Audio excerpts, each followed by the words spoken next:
swiftly moving on.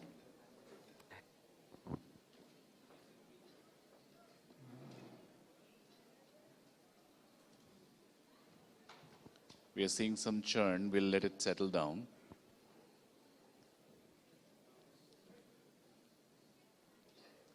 Okay, the pandemic accelerated many things, and the internet era, our era of internet, is also evolving at a neck-breaking speed. How many of us have heard Web3? Please raise your hand. Okay, quite a few of us, but still quite few. All right. Web3 is now a reality more than ever it was in the past. Let's understand what precisely the Web3 is all about. I would like to welcome Mr. Amit Gupta, Assistant Vice President, Engineering Hughes, Systique Corporation, to moderate the panel discussion on demystifying Web3. I request Mr. Krishna Singh, Principal Architect, Technology GlobalLogic, and Mr. Sanjay Ojha, Senior Partner IBM, to join us as panelists. May I please have everybody give them a big round of applause.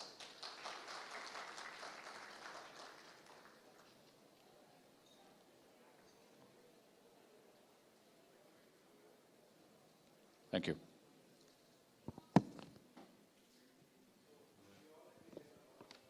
In the industry. Sometimes we hear a very optimistic story of Web3 as the next big transformation of web, and at the same time we hear it is a lot of hype. To get the better understanding about Web3, why we should care about it, and how can we prepare ourselves, we have put on a very esteemed panel with Sanjay and Krishna, to go into deeper details and take it from here. So maybe we can start with a brief introduction. Sanjay, would you like to say that how you entered into Web3 and what are your focus areas? Okay, am I audible? So I'm just a quick introduction first. I'm a senior partner with IBM. I run business transformation services, which is all the transformation work that IBM does with its client in India. And to the question that Amit had, IBM as a firm makes significant investment in the frontal technologies or exponential technologies. And as part of that, we have made foray into blockchain. We believe that blockchain is going to be a significant game changer in the way the internet is going to be seen. And that's my kind of interest in blockchain and Web3. Thank you. Krishna, what about you?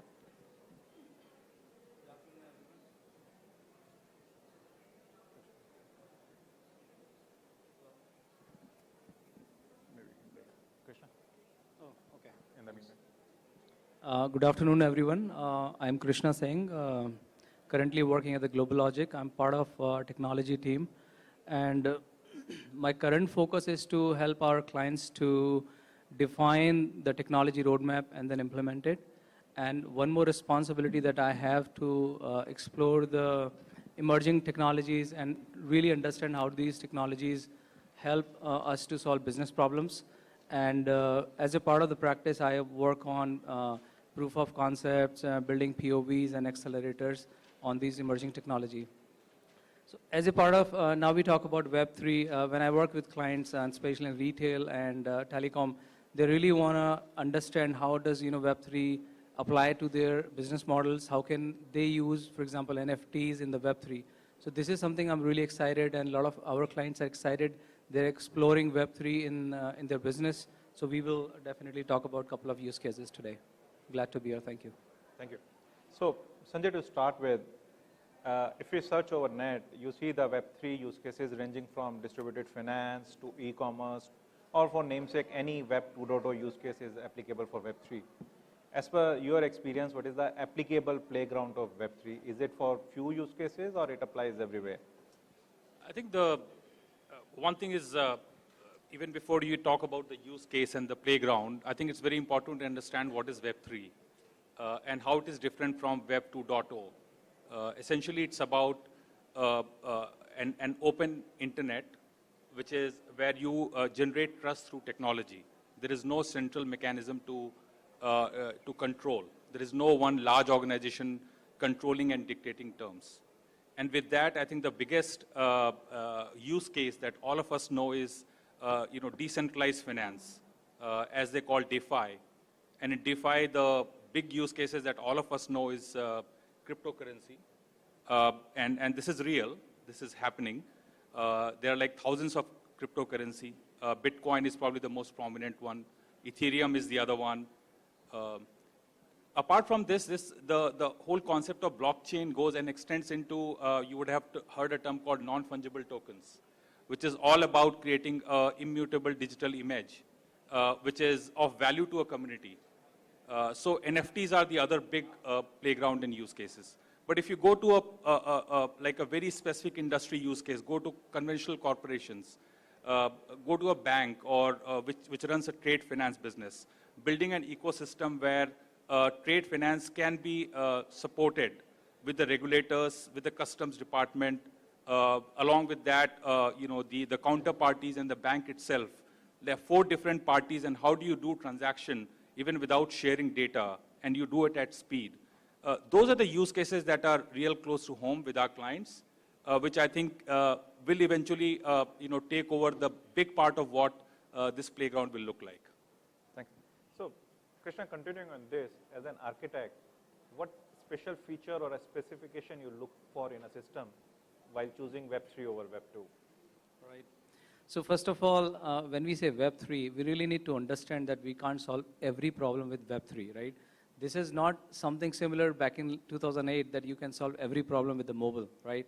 But now, first of all, identifying the right use case, which use case you're trying to solve, whether you should solve it with Web 3, right? Especially around, let's say, customer data, right? If you look at the fundamentals of Web 3, it's giving control to your users, right? Because it's their own data, and they can control how they want to share the data, right? Second example I would take, especially in the retail, right? And if you see the luxury retail, because when I am working with one of the luxury retailer, they say that they just want to make sure that their product are authentic, and every product which is there, it is authentic, made by them. How do you solve that problem? It can be solved with blockchain and Web3, right? So now the question comes whether you should choose the open blockchain or public blockchain, or you should go with the private blockchain. This is the very first question when people really want to use the Web3 technology or the blockchain technology, right? A lot of organizations, they go with some of the providers. They have like a private blockchain. Still, it is decentralized, but it's not really public, where you can just put up your node and then you are part of the system, right? But if you are building an application, maybe a chat application, maybe a payment application that is for end user, you should probably use maybe any open blockchain like Ethereum or Solana or maybe Polygon, right? So choosing the right blockchain is the number one. Then second comes like programming languages, right? What do you use it, right? So a lot of time people say that, okay, Web3 is going to change all the technologies. This is not right? Web3 is more about how do you handle the data, how do you store the data, how do you give more control to the users. It's not really about everything that you see. So you see, for example, you have a mobile app. You can still build a mobile app on Web3. Just you have to change the underlying technology from, let's say, AWS Cloud. Then you have Ethereum, and then you have some maybe some other systems connected to your Ethereum blockchain to really understand, really store and transact the user data. So it's more about understanding the business problem first, and then come up with the technologies. There are a lot of blockchains, but I think to get started, Ethereum should be maybe the choice as of now. Thanks. So one of the key thing about Web3 is Web3 does not have a middleman. There is no central server which is holding the application state. There is no central backend server where our code resides. So it is based on a principle of decentralization. And decentralization is defined as an end-to-end, fully functional, trustless network, which comes up with its own challenges like speed and other parts. So would you like to define what is the current state of decentralization and how to overcome these challenges? Yeah, so Amit, I think that's a very good question. If we see the scalability is the biggest problem with blockchain, right? If you really want to build an application which is scalable, then you have to, let me just take an example. If you are using your, let's say, Instagram, or you're using YouTube, right? You just get a data right away because it's just coming from Google Cloud or AWS or something similar, right? You want really fast experience. But when you talk about Web3, right? Since it is decentralized and the data is coming from different nodes, and you have to validate each and every transactions through proof of stake or proof of work, right? It takes time. So scalability, I think, one of the challenges that a lot of companies are trying to solve. For example, Ethereum, they're working on next level Ethereum 2.0, where they are saying it's going to be much faster. They will be able to handle maybe thousands of, or maybe hundreds of thousands transaction, which is currently only 30 transactions per second, right? So scalability, a lot of companies are trying to solve that problem using enhancing their existing systems. And then interoperability is another challenge. So it's something similar to, let's say if I build a iOS app, I can't run it on Android, right? It has to be on the same platform. Something similar with Ethereum. If you build a decentralized app or dApp for Ethereum, probably you can't use it on any other, let's say Solana, Polygon, or some other blockchain system. And then again, even if you own a coin, right? Let's say if you have Ether or if you own any other token and you want to transfer the token to any other network, then you have to pay fees, high fees, right? Even initially, it was not really possible, but now there are companies who can help you to bridge your coins from one network to another. But again, you have to pay very high fees. So I think these are some of the challenges that companies are trying to, or maybe organizations and startups, they're trying to solve the problem. And I'll just take one more example about caching, right? We know that in Web 2, caching is everywhere, right? But how do you do the caching of data in Web 3? There are startups, they are just trying to work to make the experience really fast. They are building some caching mechanism. So I think we are very early stage of Web 3, and definitely in coming years, we are going to see a lot of transformation and a lot of improvement in these areas as more and more users come in. I think I'll just probably add one point. Absolutely. Just complement what Krishna said is, that the concept which we learned is this whole proof of work, which is very, very energy intensive. Bitcoin operates on proof of work framework, where essentially it's a complex mathematical algorithm that is coded by what they call miners, and it's very energy intensive. All of us would have heard that Bitcoin's energy consumption in 1 year is what is, the whole e-waste that is generated in Netherlands or New Zealand, right? It's as big as that. Then they came up, Ethereum, as Krishna was talking about, they came up this concept of, proof of stake, which is validating rather than trying to run a complex mathematical algorithm. So validation takes a lot less time. The verifiers have to just say that it is a legit transaction. And that speeds up the transaction velocity. And I was kind of learning somewhere that blockchain is about 7 transactions per second. With this new proof of stake, it's about 64,000 transactions per second on Ethereum. So I think there are new innovations that are being done in blockchain on Web 3.0 to speed up the transaction and address some of the core problem around that. Yep. So one related question to this. IBM-based platform is Hyperledger, and Hyperledger is a private permission blockchain, which is, if I see, traditionally different from permissionless, open blockchain network, and it does not use proof of work as a consensus mechanism. So how would you say Hyperledger consensus is different from Web 2.0 authentication mechanism? I think there is so first of all, even IBM Hyperledger is, is based on fully built on open source, with some kind of white labeling and some kind of enterprise, architecture. What it enables is that within certain known parties, we go and implement, and it enables trust. I think the use case I was talking about, trade finance. So there will be, say, 20 different financial institutions, 100 different trading counterparties, government, customs, so on and so forth. I think the only thing that IBM Hyperledger will go and do is that where once it is set up against all these counterparties, you can still do consensus-based transaction. That fundamental concept and fundamental principle of immutability, consensus, trust that is generated still remains. It's just that it is for a smaller ecosystem. Okay. In fact, Krishna and I were talking right before this. Do we have nodes which we can open and anybody can plug into that? Probably for a limited use case, answer is no. But if Hyperledger has to be enabled for a broader, broader set of stakeholders, it can be enabled. Sure. There's another concept in Web3 where they say there is no role of middleman. And in an existing ecosystem, if we see, the technology biggies has played a very vital role for any technological innovation and adoption.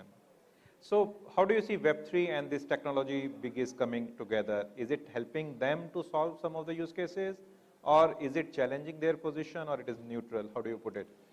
I think it's a tough one. It's a toss-up, I would say. We have seen trends evolving where, first of all, Web3 is coming up with entirely different use cases. I talked about cryptos, I talked about NFTs, talked about some new streaming services like sound.xyz, or even Pokemon, right, where you certain versions of Pokemon you play and you get certain coins as rewards. They are very new. This is not typically what you see in Web 2.0. However, what is happening is that all the big tech firms, they are actually, they have started to use, and I would say leverage Web 3.0 for new use cases that's going to complement their capability. So as of now, I don't see a threat, but obviously there are a lot of visionaries and people who are blue sky thinkers. They think it's going to completely replace Web 2.0 and it's going to be a world where there will be no control. I think it's a little bit, far ahead in my view. Sure. Krishna, you want to add anything? Yeah, so I think peer-to-peer lending is definitely one of the use cases that is there. We just want to, if we see, let's say if I want to take a loan from a bank, right? There are people like us, maybe, people who have invested a lot of money in the banks and they just want to earn more interest by lending the money, right? So what happens, there is a cut. Bank takes its own cut and then some of the profits go to the people who have actually invested money, right? In the P2P lending, what happens that I don't want to pay any money to the bank, right? I just want to make sure whatever, the profit or whatever interest I'm earning, I can just, earn from, directly from that person, right? So P2P lending, especially in the coins, crypto, it is there. A lot of people are using it. This is definitely one of the use case. But like Sanjay mentioned, if you talk about the bigger companies, let's maybe talk about Meta, right? Meta or maybe Google or Amazon. If they want to really build, a Web3 solution, nobody wants to, lose the control, right? Because this is how their business model works. So definitely there will be some, it's a very difficult question for them as well. How do they actually participate in Web3 and still, keeping the control with them? So yeah, I think time will tell. Okay. So, I mean, in our discussion also, we have been hearing the term NFT, crypto, token very interchangeably, and I have heard this question from many people that what is the basic difference between these terms? Yeah, to simplify, if we see the very first, coin was a Bitcoin, right? So we know, okay, Bitcoin is, it started like back in 2008 or 2009. So when you hear the term coin is something which is, like a fundamentals of a blockchain. So if you see what all blockchains, for example, Ethereum, it's a blockchain. Polygon is a blockchain. Solana is another blockchain. So the fundamental currency is called coin, right? That is one platform, one currency that is called coin. So like a Bitcoin is a coin, Ether is a coin, right? And then when we talk about tokens, we can create as many tokens as we want on a blockchain. So for example, if I want to build maybe a gaming system of ABC, and I want to introduce a new coin ABC, so that people can buy virtual products using the ABC token. So that is the token which is specifically to the app, but it's not really tied up, or it's not really tied up with the governance of the blockchain. How do you reward people when they do the the mining, right? So this is the difference between coin and token. There is also one more term you might see like altcoin. So it's pretty simple. Anything other than anything, which is not a Bitcoin is an altcoin, right? So let's say Ethereum, is it a coin? Yes, but it's an altcoin as well. It's not really Bitcoin. Now, when we talk about NFT, it's very simple, but the full form is non-fungible token. The idea is, let's say if you buy any digital asset, let's take an example of MP3, right? If you own MP3 music, right? Then there can be multiple copies and owned by other people. So you really don't own the right of that particular NFT. But now let's say if you talk about Mona Lisa digital painting, right? And there can be copies, but how do you ensure the digital copy only belongs to you? Let's say you paid hundreds of thousands of dollars for that painting. It's a digital, right? Nobody can, people can, let's say clone it or maybe copy of the digital painting. But how do we certify that it belongs to you? That is done using non-fungible token. So when you buy any digital asset, there is a hash, there is a key which is associated with that digital part, and it is stored on the blockchain. So nobody can change it. At any point of time, will be the owner of that digital asset, and then you can resell it for maybe higher price going forward. Now there is a little problem. Many times what happens, the people who are selling the digital goods or digital maybe art, what happens, they store the digital art, the actual file, digital file on their private network or on AWS, and they only store the link to that file on the blockchain. So what if the link is still same and you replace the file, right? So this is how a lot of people, I think there was some scam as well, right? People were selling something and tomorrow they change the the image. So that's why people who really want to invest in NFTs, they really need to understand how the image is being stored. And there is a way, it's called IPFS, Interplanetary File System. So what do? They actually break down your file or image or video and then store it in a smaller formats on thousands of nodes on blockchain, so that whenever you want to retrieve it, it'll come from all different nodes. So nobody else actually has the copy. So this is the right way to handle NFTs, but yeah, people are doing all sort of things. Okay. Yeah. And if I can add, so, NFTs, we have a term called digital deed in some ways, right? As we have lease deed or land deeds or real estate deeds. A digital deed, and an image is stored. It has to be stored on a blockchain. As Krishna was saying, that should not be on a, like a AWS platform, and then you have only link or the address on the blockchain, because then there is a chances of manipulation. The fundamental difference between coin and digital, the NFTs is that what is commonly understood, because this is not something, there is no clear definition, that it is almost like a transaction currency in a lot of cases. Like Bitcoin is one of the most established ones, more widely accepted, more widely traded, so on and so forth. I think digital, digital deed, which is NFTs, are fundamentally, if there is a community, right? If there is a baseball community or there is a cricket community, and they value certain images, certain replicas, or certain memories, they can go and create a value around that, and they can create an NFT. And it can be transacted, it can be traded. I think one of the most talked about is something that Adidas created that was sold for $23 million. It's all over the net and the newspaper. Another point I would make is that for I would say cryptocurrencies, there are ecosystems that have come up. So there is a clearinghouse called Coinbase. Coinbase allows you to buy, sell, trade cryptocurrencies, all sorts of cryptocurrencies. Bitcoin probably has the maximum volume. Similarly, there is a platform called OpenSea, which is where you can go and do transactions around NFTs, non-fungible tokens. So there are these new ecosystems that have come in, which are actually they're making it easy for people to do transactions in blockchain-based products, which was not possible till 2-3 years back. And we see that trend going up and up. There are several other examples that we can talk about a little later. In the morning, we had a session by Dr. Pramod Verma. He talked about a different model of trustless distributed system, which is adopted by UPI, which all of us are using, I think, today, which is getting adopted by ONDC, and which is like Stack of India. How do you see this stack different from Web3, and why they both exist today if it is trustless and decentralized? I think this is a great question. First of all, I think a big thumbs up to UPI. I think it is just one true global innovation. I don't think there is a parallel of that. It just kind of eliminated the dominance of Visa and MasterCard, all the private payment network providers. ONDC has to have the same kind of a promise. However, there is a fundamental difference in both these platforms, which is made for public good. Is still, there is government that controls.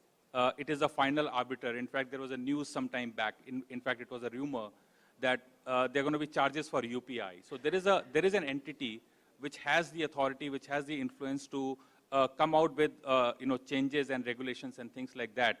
And it doesn't need to have consensus from all the participants, which is very different from when you and again, I'll go back to my favorite topic of decentralized finance around distributed ledger technologies. The whole idea is that there is no one controlling it. That doesn't mean it is not, it cannot be manipulated. I think there are examples of where the manipulation happens. But the premise is that there is no one controlling body. And at some point of time, probably government may also consider using, blockchain as a platform to come out with some of these innovations for the public good. Yeah, so I think if we look at today's space, right, Amazon and maybe Flipkart, big players, they really control, most of the e-commerce space, right? Maybe in the food delivery, there are certain companies. What happens to the small, kirana stores? Either they are, acquired or they are partnered by the bigger firms, but they don't really have enough money to build their own e-commerce system, right? ONDC empowers the smaller players, across India. They can be on the ONDC, and then any company who has implemented the ONDC framework and then build an app, their product will be available. So let's say if you're buying from ABC, company, and you're just buying some, let's say, grocery item, it's quite possible that grocery items will be delivered by your kirana store. As compared to today, that if you're buying something from Milk Basket, it's coming from Milk Basket, right? So it empowers the local kirana business, and we really want to, help, when I say we, I mean the government, right? They really want to help the local kirana store so that they can continue to have their livelihood. So coming back to one of the old topics which you shared, as Web3 is evolving, its standards are also evolving. So what is the current state of Web3 standards? And how about interoperability, unification of Web3 dApps and other parts? Yeah. So I think we are definitely at a very early stage of Web3, and real applications and wide adoption will definitely come maybe in 5 to 10 years. But if you look at today, it's a really fragmented market, right? Every blockchain, they are working on their own standards, and then they really have a thinking about their own platform, right? Interoperability definitely has an issue. Let's say if you want to write a smart contract. So smart contract is like it's part of a decentralized app, how things happen. For example, P2P, lending, right? How do you do the P2P lending without having any person involved, right? You write a smart contract, you write smart, decentralized apps. If you are writing an app for Ethereum, you can't use that app on any other network, right? So that's why this is definitely a space where the interoperability should be there. And if you take a topic of metaverse, right? Maybe, you might have heard that term. But the metaverse definitely is going to happen, maybe not now, 5 years, 10 years. Interoperability has to be there. If I'm part of one metaverse and I bought some digital asset, I want to take it to maybe another game. Let's say in today also Fortnite, right? Roblox, you bought something on Roblox, you have an avatar, now you want to take it to the Fortnite, you can't take it, right? It's not interoperable. So it has to have, there are some companies trying to build, I think there is a company called Router.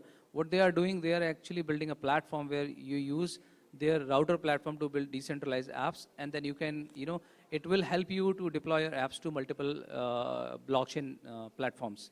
So definitely there is a progress happening, but it's not really the stage where we really want to see that. Sure. So coming to this next question, which you have already touched about, environmentalists are not liking Web 3.0. You already talked about the carbon footprint of blockchain. One Ethereum transaction footprint is equal to 200,000 Visa transactions. So how do you see, at one stage we have green technology which is taking up, and at another we have Web3 which is coming up?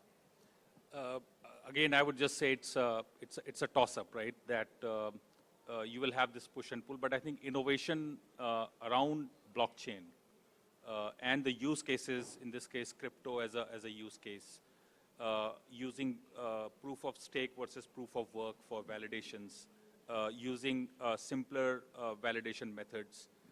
I think why it is why this Bitcoin is seen as so intensive, because you need to have miners who write these complex algorithms, and in that process they get rewarded for the Bitcoins, and that is very, very energy intensive. If the use case is simply to verify, it will still let the transaction go through. So it's going to significantly reduce the carbon footprint, but the fact still remains that this is still unfolding. Okay. And as the use cases become more prominent, I think there are more and more startups and innovators that will come to try to solve for this energy question. And in fact, there are other externalities also, right? If you really look at application in Europe, so this whole data disclosure, right, and data protection for GDPR. There is a big question, given all the data is public in this case, right? Some of these are like public platforms. Yes. They are immutable. There is trust and so on and so forth. But the fact is still that it's a public information. So there is a hybrid approach which is being advised, saying that some of the information about, who are the customers, who are the consumers, could be on public platform, but the details could be, on a private network. So there are those kind of hybrid innovation solutions which people are talking about for different territories and geographies. So, Krishna, we talked about proof of stake and proof of work. Is proof of stake as secure as proof of work? I think yes, and but there is one problem that how does proof of stake work? That the people who have put in their stake, right? They are more likely to get rewarded for the validity of the transaction, right? So let's say today I have maybe 100 Ethereum as a stake, right? And there is some transaction. Okay, most likely I will get it, right? Tomorrow I'll get more money and then I'll put more Ethereum or maybe more stake onto the table. So again, there is a chance. I mean, it's not really clear, but there is a chance maybe a couple of companies, if they have more stake, they will likely to get more transactions to be verified or validated. So that is one of the challenges that I see. But I think there are definitely companies who are trying to help on the electricity side, right? If you see Polygon is a blockchain network. What do? They actually combine a lot of maybe thousands of transactions, and then they make it a one transaction, right? So this is how, instead of validating a thousands of transactions, you validate one transaction. Okay. So that's one way of doing it. But Ethereum 2.0, they are claiming that they can save up to 90% of electricity, but time will tell. It's not yet out. They've been testing for last 3 years. Hopefully, it will be out by end of year or early next year. So coming to the last part of our discussion, that how can we prepare ourselves? So based on the discussion till now, we know that Web3 is evolving. The use cases are getting defined as we are going forward. So for the enterprises, what is your suggestion? How should they keep Web3 in their roadmap so that they are not getting left out and they're not wasting their dollars? So I'll actually answer that based on some of the experiences we have with our clients. Right. Every client has a different problem. So just for the sake of saying that, let's dabble into Web3 probably is not as relevant. I'll just take Krishna's example. It has to be use case driven. Very clearly, we have seen Reserve Bank of India really publishing their point of view on how Web3 can be used and how it needs to bring the banks together for building a strong use case around Web 3.0. Similarly, there are other examples in other fields. Clearly, there is one area where there is maximum interest, which is in the financial services, because they have seen the maximum interest. All the big investment banks, wealth managers, asset managers, they have opened a trading desk, or they have opened a particular facility where people can go and do the transactions. So I think those are clearly very solid examples and use cases. But in other parts of the industry, it is still evolving. Okay. And Krishna, this question is more for our software community and the developer community who is here. Is Web3 the natural progression for Web 2.0 engineer, or it is a leapfrog? And how can they prepare themselves for Web3? Right. So I think first we need to really understand, as I mentioned earlier as well, Web3 is not really going to replace the Web2 technologies, right? While building a Web3 application, we'll still use Web2. For example, if I'm building maybe a DeFi app or maybe some gaming app, right? You still need a gaming engine. You still need React. You still need Angular, right? The only thing is how do you store the data, right? So that part will go on the Web3. But the how do we transition if you really wanna if you really want to, let's say, do a hands-on and work on Web3 technologies? There are again platform specific. How do you write smart contract? How do you write DApps? Those are something similar to JavaScript. There are some like Solidity on Ethereum, right? These languages are something similar to JavaScript. Any JavaScript developer can easily migrate. But again, the concepts are a little bit might be tricky. But I think it's good to start. Definitely, it's not going to change everything on the developer community. But slowly, we can, based on the interest, we can definitely start learning a smaller, DApps, and how does it solve the problem. The way, so what we are doing, let's say, we are working with one of our luxury fashion retailer client. How do we bring, NFTs to the market, right? This is one area for them. Another one, you might have seen, I'm from GlobalLogic, so we have our booth, and we also have a metaverse experience, right? That is also again a Web3. So you just want to see metaverse, definitely one of the area I'm really excited. I know it's pretty early stage, but Web3 will play a very important role in metaverse. Okay, thank you. And just last question, as we are running out of time, to make it more India specific. There are news that Indian government, RBI, is talking about having digital Indian currency.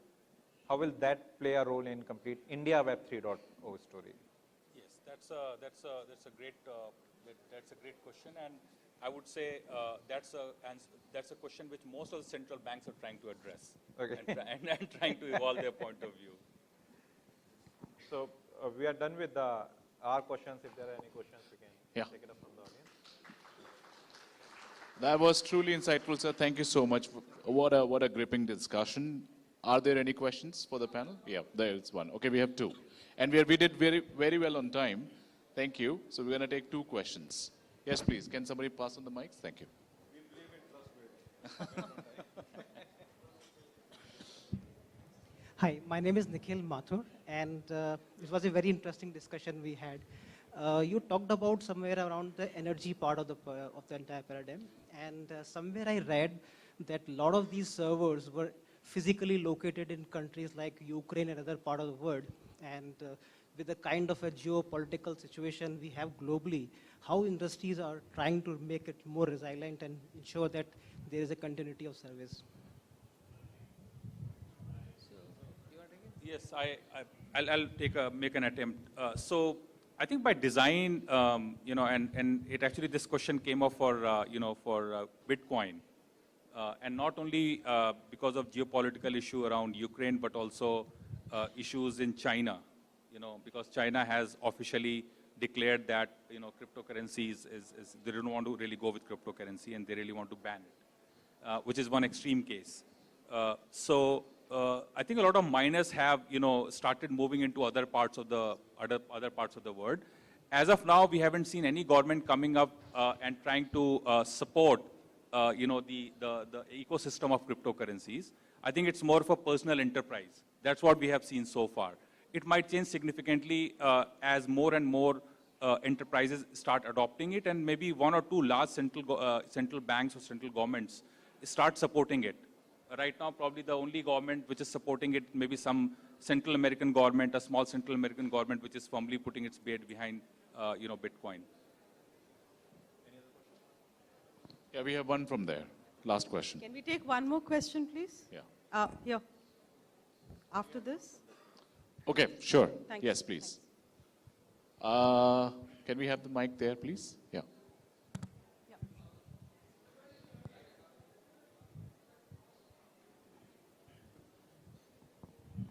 Thanks. Hi, I'm Prateek Chatterjee from NIIT. My question was a very interesting point that you talked about on NFTs and how, paintings like the Mona Lisa, can become one, right? So is it that the opportunity is only for new works of art which are digital in nature, which can become NFTs, or also existing masterpieces like what you mentioned can become an NFT? If it is to do with existing masterpieces, what stops any another person trying to make it a trademark as opposed to one person doing it in the beginning? So that was the question. Yeah, I think that's a very good question. So when you say any new art or existing art, I'll take an example of, the first tweet by Jack Dorsey, right? He actually created an NFT. So definitely, when you say anybody else, the person who actually owns it will be able to, otherwise there will be some maybe complications. But definitely there are companies, maybe there are individuals, especially in the art side, they are creating their digital, and because it's based on, authenticity as well, right? You will only buy, for example, Thar, right? Recently, Mahindra launched an NFT of Thar. You can really see who actually created that NFT, whether it was created by somebody else, and you can trace it, right? Whether, let's say you first purchased it and somebody else is purchasing from you, you can see the entire history, who really created that NFT and where is it. So definitely there is a system in place, and we can do on the existing arts or existing artifacts. Digital avatar, right? Digital, yes. It has to be a digital avatar of real thing. Yes. Right. So yeah, thanks. So my question was that if you're creating something original, you have a way of knowing who created it and who modified it and who is it finally belonging to. But I'm saying that like the gentleman just pointed out, it's already existing, something which is there in a physical form already, a masterpiece. How do you take ownership of NFT for that? right? And then how is it that you get it and somebody else doesn't get it? Because the artist is no longer there existing, and it's a masterpiece created many years back.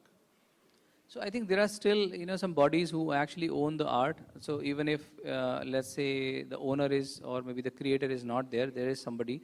So NFT creation is not really, you just go and upload your picture. It's actually, you have to first, get it minted on a platform. Let's say if you do it on Ethereum and then you sell it on OpenSea, it has to be minted first, and then you will actually start, getting a royalty as well. So the people who actually own the art or it's an original art, they should only do it. But yes, I think it's an interesting thing. Thank you. Yeah. Thank you. We can take one more question. Thanks, Krishna, Amit, and Sanjay. It was a very insightful discussion. What makes me think here is that, in this new world of Web 3.0, how do you basically see financial crime coming up, in future? And the subsequent question would be, how do you also see the commerce, space, especially the e-commerce, sprawling in the Web 3.0 conversations? I'll actually take that one on the financial crime. So very interestingly, somebody was saying that actually it is counterproductive, because it's an open network, transactions are visible. All the investigating agencies like Federal Bureau of Investigation, our own CBI here in India, for them it's easy to track down the malpractices or whosoever is trying to manipulate or whatever be the underlying financial crime intent. However, there is a legitimate concern around using cryptocurrency for money laundering, and that is one of the big reasons why most of the large governments have not really backed it. I think the only Biden government has constituted a committee to say, should we really go and have a regulated cryptocurrency market, while most of the other governments have not. I agree. I think as more government will clear out their stand on cryptocurrency, it will become a much more fairer system. Yes. But there is a time till that we get this clarity and it becomes much more safer. Great. Thank you so much. Thanks. Great. Thank you. Can I please retain you for 30 more seconds and invite Ms. Mamta Chandar, Business Consulting Leader at EY, Global Delivery Services, to felicitate our panelists. Round of applause, please.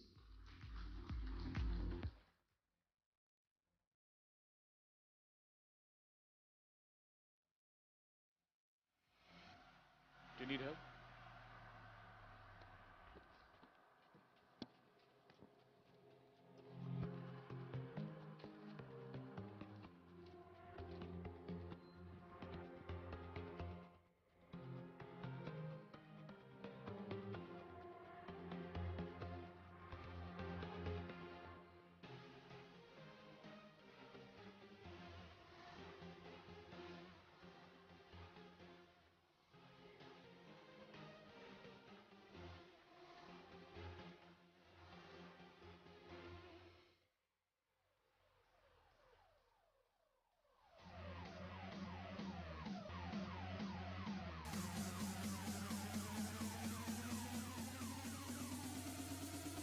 Thank you, Mr. Gupta. Thank you, Mr. Singh. Thank you, Mr. Ojha. And thank you, Ms. Mamta Chandar.